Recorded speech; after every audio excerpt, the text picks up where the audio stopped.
Emily Cooper. You're wonderful, Emily. Thank you very much. Emily Cooper. Wow. I'll fix my hair here. This is fantastic. Emily Cooper, thank you so much. The ever-expanding universe is going to be swallowed up by Trump's orange giant mane. Stephen King should just write a novel about how Trump swallowed the universe. Pete Solano! Emily! Thank you, Emily. Thank you. Rush Nielsen. I'm beginning to think the mentality of today's Democrats.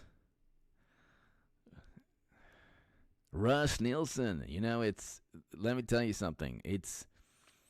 Democrats are a cult. Democrats have turned into, the left is a giant cult.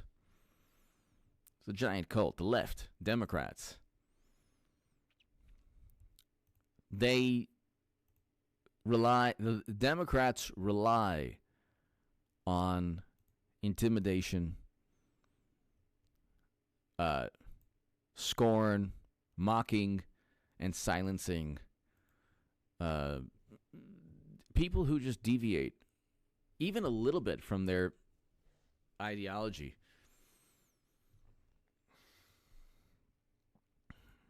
It's really like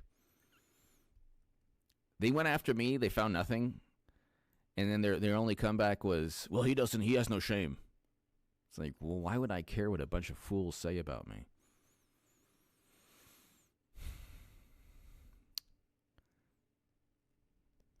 Why would I care?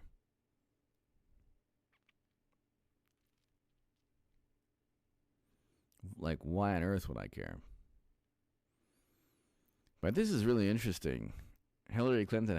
Why is Clinton at a grassroots fundraiser? Why isn't it Biden? This is hilarious. Oh my God, it's the first meeting of the eventual ticket. Yes.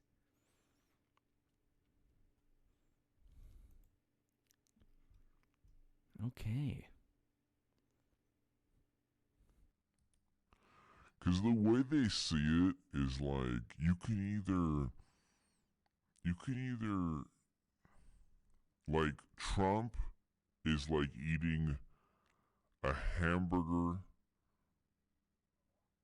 made from the bubonic plague. So you can either eat a hamburger and get the bubonic plague, or you could stay at either a Holiday Inn or a Ritz-Carlton or some motel someplace or an alley. But at least it's not getting the bubonic plague. So they look at it, it's like, well, you know what? They're just going to make the switcheroo.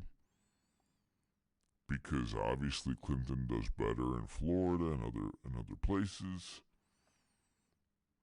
And at the end of the day, they're not going to care. Because it's not about the candidate. It's about making the playing field as level as possible before the last moment. Possible before Trump. These diplomatic ties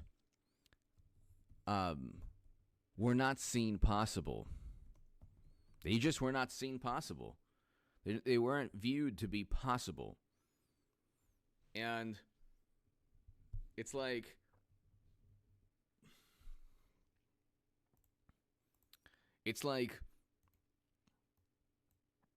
instead of at least giving this man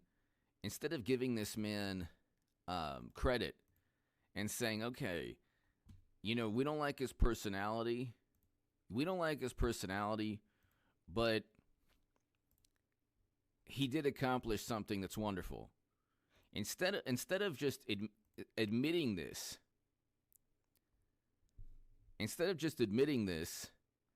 it's, oh, well, he still has a horrible personality. He's a really bad person.